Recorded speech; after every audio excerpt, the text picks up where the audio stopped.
Madam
আপনার নামটা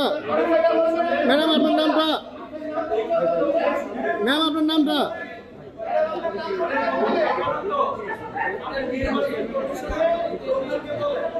আপনি পাবলিকলি একদিন বলে আমি অধ্যাপক সুন্দরাত্মা রিটার্নিং অফিসার নবরত্ন আমরা পাঠ্যক্রম মৃত্যুতে খুবই ব্যথিত ক্ষুব্ধ এবং আমরা সহকর্মী এই মৃত্যুর জন্য বিশ্ববিদ্যালয়ের অব্যবস্থাপনাকারী নির্বাচন কমিশনের অব্যবস্থাপনাকারী আমি মৃত্যু বিচার চাই। আপনি নির্বাচন কমিশনে গিয়ে বলেন যে এখানে রাজনৈতিক পক্ষপাত